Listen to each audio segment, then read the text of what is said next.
मालवणमध्ये महाविकास आघाडी आणि भारतीय जनता पक्षाच्या कार्यकर्त्यांमध्ये राडा झाला। दोन्ही पक्षाचे कार्यकर्ते आमने सामने आलेले आहेत। राजकोटवर राणे आणि ठाकरेंच्या कार्यकर्त्यांमध्ये राडा झाला। दोन्ही बाजूच्या कार्यकर्त्यांच्या वतीने जोरदार घोषणाबाजी देखील करण्यात आली आहे। तर राजकोट किल्ल्यावर तणावाचं वातावरण असून आदित्य ठाकरे राजकोट किल्ल्यावर दाखल होताच हा राडा झाला।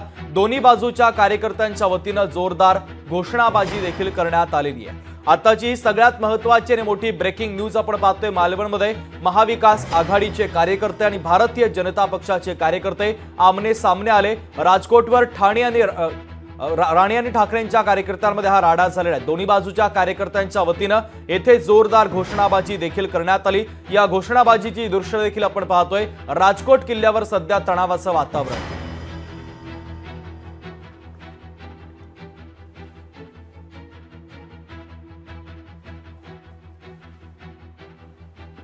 इथे जो पुतळा होता आणि तो पुतळा समुद्रामध्ये कोसळला, त्या घटनेचा निषेध करण्यासाठी जो मोर्चा काढण्यात आला, त्या मोर्चाच्या मध्ये मोदी शहांचे दलाल आणि काही शिवद्रोही हे रस्ता अडवून बसलेत। हे शिवद्रोही आहेत। जे कारण सांगितलं जातंय की महाराजांचा पुतळा हा वाऱ्याने पडला, हे मुळामध्ये कारण अत्यंत निर्लज्जपणाचा कळस गाठणार आहे।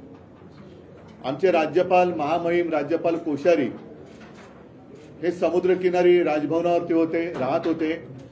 त्यांनी देखील महाराजांचा अपमान केला होता। पण माझ्या तरी वाचनात कधीतरी जोरदार वाऱ्याने राज्यपाल महोदयांची टोपी उडाली असं सुद्धा कुठे वाचण्यात आलेलं नाहीये। लोकशाही मराठी ऐका, पहा, जागरूक रहा।